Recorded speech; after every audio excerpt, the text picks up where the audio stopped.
दोस्तों मैं दीपक स्वागत करता हूँ आपके अपने यूट्यूब चैनल जय हिंद भाई दीपक सर पे। दोस्तों जैसा कि आप लोग थंबनेल पर देख रहे होंगे, हम पढ़ाएंगे आपको क्लास 10 का जो हिस्ट्री है, इसका पार्ट नंबर आज 2 है। मैंने आपको एक पार्ट दे दिया था, इसका क्या है सेकंड पार्ट है। इस सेकंड पार्ट में हम पढ़ेंगे कि विश्व में अर्थव्यवस्था का उदय कैसे हुआ, साथ साथ तकनीकी की भूमिका क्या है और पूरे विश्व में कैसे व्यापार को बढ़ावा मिला। तो इसको पढ़ने से पहले भैया वीडियो को आप लाइक कर देंगे, क्योंकि आप लाइक नहीं करते हैं। पूरा वीडियो देखते तो हैं लेकिन लाइक वगैरह नहीं करते हैं, तो लाइक पहली बार कर देंगे। दूसरा बात, इसे अपने फेसबुक या अपने इंस्टाग्राम या अपने व्हाट्सएप के जो स्टेटस है उसको लगा देंगे, ताकि अन्य बच्चे जो आपके सहपाठी हैं, जो आपके करीबी हैं, जिसको आप पसंद करते हैं, वह भी इस वीडियो का लाभ ले सकें और अपने एग्जाम में अच्छा नंबर प्राप्त कर सके। तो बिल्कुल भैया आप इसमें कोताही नहीं करेंगे और पूरा वीडियो अंत तक देखेंगे और देखने के बाद इसको लिख भी लेंगे, क्योंकि बहुत से लोग ऐसे होते हैं जो देखते तो हैं लेकिन लिखते वगैरह नहीं है। तो आपका काम क्या है, देखना प्लस लिखना, ताकि अन्य समय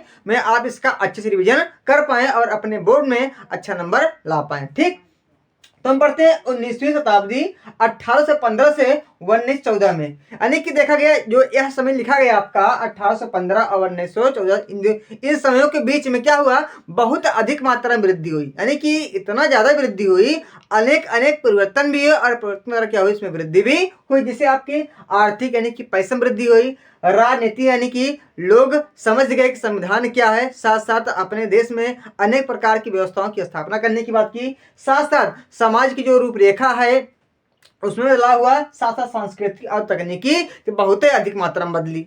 और मुख्यतः यह शुरुआत कहाँ से हुआ, तो भैया शुरुआत हुआ आपके ब्रिटेन से। कहाँ शुरुआत हुआ, ब्रिटेन से।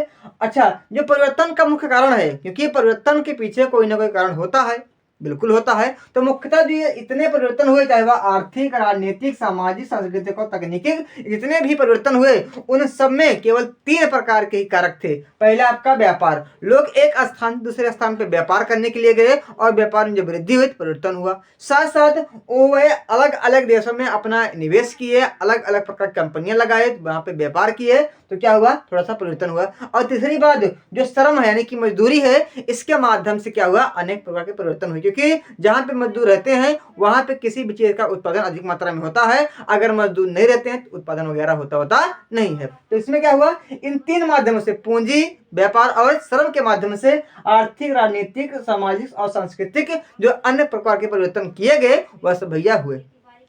अब बात करते हैं कि विश्व अर्थव्यवस्था को कैसे, यानी कि विश्व में लोगों की जो अर्थव्यवस्था है, तमाम गतिविधियां हैं, वहां का संसाधन है, उन सब में कैसे बदलाव आया और साथ कैसे पूरे विश्व में क्या हुआ, अर्थव्यवस्था को उदय हुआ। तो बात करते हैं 18वीं सदी की। तो उस समय ब्रिटेन में आबादी बढ़ गई और भैया जनसंख्या वहां पे खूब बढ़ी, यानी कि दिन दुगना रात चौगुना वाली बड़ी व्यवस्था हो गई।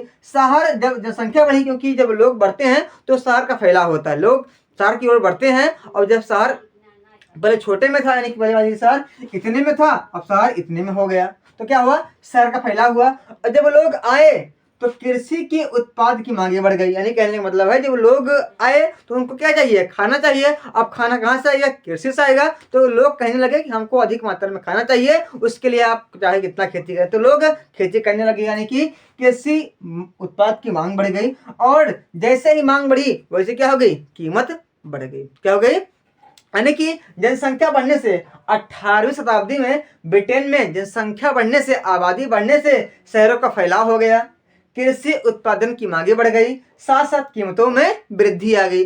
अब वहां के जो बड़े बड़े मालिक थे, जिनके पास बहुत सारा खेत था, वे सरकार के ऊपर कानून बनाने लगे, यानी कि वह दबाव बनाए और कहा कि आप कुछ ऐसी व्यवस्था कीजिए जो ये लोग हैं अधिक मात्रा में हमारी भूमियों पे खेती करें, साथ साथ हमें उनसे थोड़ा सा लाभ हो, क्योंकि हर व्यक्ति अपने लाभ के बारे में सोचता है। तो जो बड़े बड़े भूस्वामी थे वे सरकार पर दबाव बनाए कि आप जो सामानों का बाहरी आयात हो रहा है उस आयात को आप बंद कर दीजिए, और ताकि क्या करें, यहाँ के जो अन्य लोग हैं, जनसंख्या है, वह हमारी खेतों पे आके खेती करें और हमें अधिक मात्रा में टैक्स वगैरह या अनेक प्रकार की जो चीजें हैं हमको दे, और बिन बैठे मतलब बैठे हम अधिक मात्रा में पैसा और धन कमाए। तो इसके लिए जो भूस्वामी थे उन्होंने क्या किया, सरकार पे दबाव बनाया, सरकार पे दबाव बनाया। और जब सरकार पे दबाव बनाया तो मक्का का आयात, यानी कि जो मक्का पहले देशों से लाया जाता था, क्योंकि उस समय जो रोटी वे खाते थे मक्के, यानी जो भुट्टा होता ना, जिसको कहते हैं भुट्टा, तो जो लोग वे जो वहाँ के लोग रोटी खाते थे, किससे खाते थे?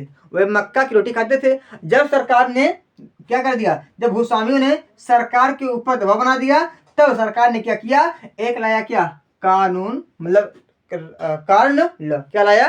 Corn law. यानी कहने का मतलब है कि उन्होंने अब आयात रोक दिया। किसका? यानी कि अब विदेशों से कोई प्रकार का मक्का हमारे ब्रिटेन में नहीं आएगा। ऐसा कौन कह दिया? सरकार ने कह दिया। लेकिन कुछ समय तक किया रहा, और जैसे ही यह खत्म हो गया, यानी कि कुछ समय के बाद क्या हो गया, कुछ समय के बाद जो कार्ड ना है वह निरस्त हो गया, समाप्त हो गया। तब ब्रिटेन के किसान ने क्या किया, आयातित सामान मुकाबला नहीं कर पाए और कृषि छोड़ के भाग गए। अब क्योंकि जब यह आयात बंद किया तो लोगों ने भूस्वामियों के जो खेती थी, जिनके पास अधिक मात्रा में भूमि थी, उनके खेतों पर खेती करने लगे। लेकिन वे उस तकनीकी के माध्यम से या उतनी अच्छी तरीके से खेती नहीं कर पाए कि जो वह उस मक्के का मुकाबला कर पाए जो मक्का आयात किया था। तो कुछ समय तक उन्होंने खेती किया और अंत में उनको ऐसा लगने लगा कि हम जो हमारा बाहरी वाला मक्का आता है, उस मक्का के जो मुकाबले हमारा वाला मक्का है या कमजोर है। तो धीरे धीरे उन्होंने क्या कर दिया, जो अपना खेती है मक्के के लिए वह सब छोड़ दिया और अंत में वे पूरा एकदम सिस्टम पूरा बंद कर दिया और अंत में वे उस देश को छोड़ के अलग देश में चले गए। यानी कहने का मतलब है कि ब्रिटेन के किसान क्या थे, जो आयातित सामान था उसका मुकाबला नहीं कर पाए और अंत में किसी छोड़ के वे चले गए। और जब चले गए तब क्या हुआ, कुछ समय बाद जब खाद्य पदार्थों में गिरावट आई,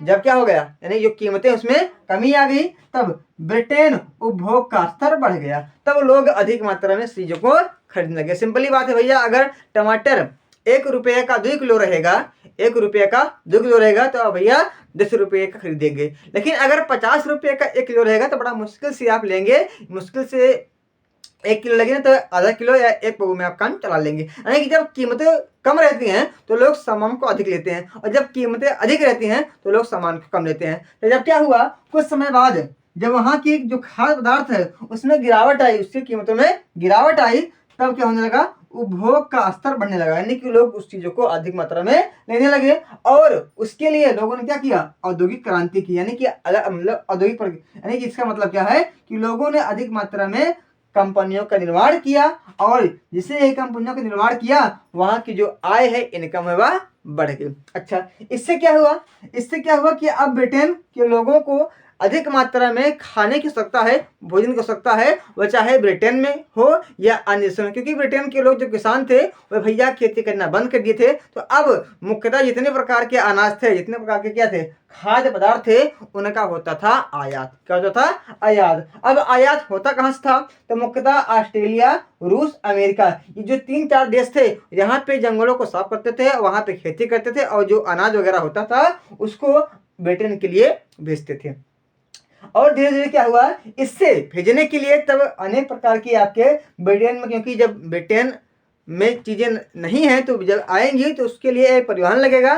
तब जाके क्या हुआ, ब्रिटेन में बंदरगाह वगैरह, रेल नेटवर्क वगैरह, साथ साथ परिवहन का निर्माण हुआ। और उस समय अगर बात की जाए 19वीं सदी की, तो 5 करोड़ लोग ऐसे थे जो अब वहां ब्रिटेन में ना रह के ऑस्ट्रेलिया, अमेरिका और जाके तमाम देशों में रहने लगे और वहां पे खेती करने लगे और वहां से खेती को उगाकर वहां पे खेती करके वह सारा सामान, सारा अनाज ब्रिटेन को भेजने लगे। और इससे क्या हुआ, 1820 से 1914 तक क्या हो गया, ब्रिटेन की या पूरे विश्व की जो अर्थव्यवस्था है वह 25 से कितनी हो गई, 40 गुनी आपकी इसमें वृद्धि हो गई।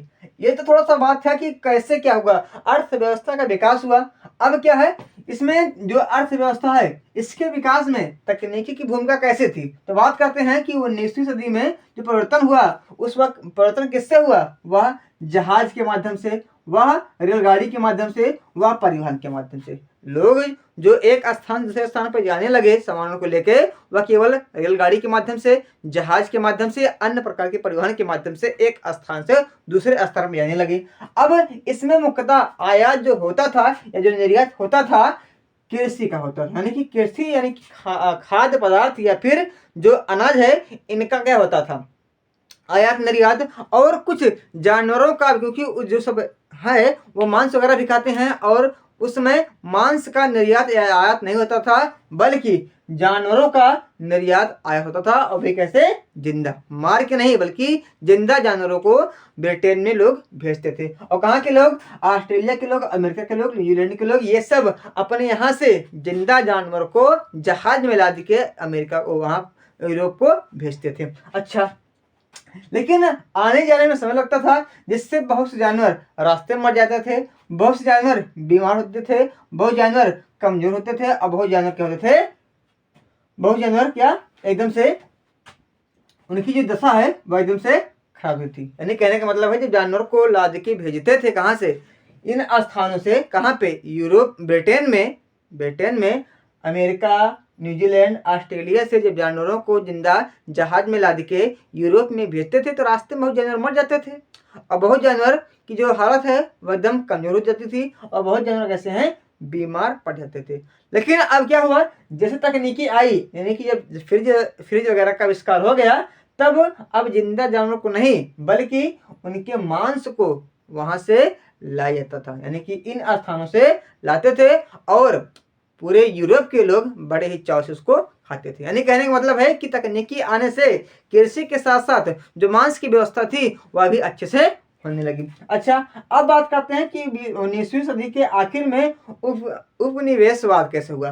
तो बात करते हैं कि 19वीं सदी के अंत में व्यापक संलग्नता बढ़ गई, यानी कि बात करते हैं कि 19वीं शताब्दी के अंत में व्यापार की संबंधता बढ़ गई, यानी कि प्रत्येक देश को लगने लगा कि हम क्या करें, अब व्यापार तो कर ही रहे हैं, अब यहाँ पे हम थोड़ा सा ऐसा करें कि सारा जो भूमि है हमारा हो जाए, और हम जब चाहे जैसे चाहें यहाँ पे खेती वगैरह करने लगे। अब क्या हुआ, यूरोप के देश ने क्या किया, अलग अलग देशों पे अपना व्यापार को फैला लिया था, और वह सोचने लगे कि इस देश पे हम जाएंगे, इस देश पे हम जाएंगे, इस देश पे हम जाएंगे। तो ऐसी पूरी उसमें युद्ध की भी स्थिति बनी रही होगी। तब ये बात आई 1885 में, बर्लिन एक स्थान है, वहां पे क्या हुआ, समझौता हुआ, वहां पे क्या हुई, बैठक हुई। अब वहां पे क्या हुआ कि अफ्रीका के नक्शे पर लकीर खींचकर बांट लिया। अब मुख्यतः जो व्यापार करेंगे वह करेंगे केवल एशिया पे, अमेरिका पे और अफ्रीका पे। और जब बर्लिन में क्या हुई, समझौता हुआ या बैठक हुई, तो उसमें पूरा अफ्रीका का नक्शा लिया गया, और उस अफ्रीका के नक्शे पे यह चिन्ह के द्वारा कि इतना भैया तुम करोगे, इतना व्यापार, मतलब इतने एरिया व्यापार तुम करोगे, इतने एरिया व्यापार तुम करोगे, यानी कि उस देश के या उस महाद्वीप के मानचित्र पर ही, नक्शे पर ही स्थानों को बांट लिया गया, और व्यापार करने के लिए वहां पे अलग अलग देशों को दे दिया गया। यानी कहने का मतलब है कि जो पूरा यूरोप का देश है, वह यूरोप के अलग अलग देश को उस अफ्रीका के अलग अलग देश पे व्यापार करने की जो अनुमति मिली, वह मिली 1885 में। और 1990 के अंत में अमेरिका में भी क्या पूरा औपनिवेशिक वाला व्यवस्था बन चुकी थी, और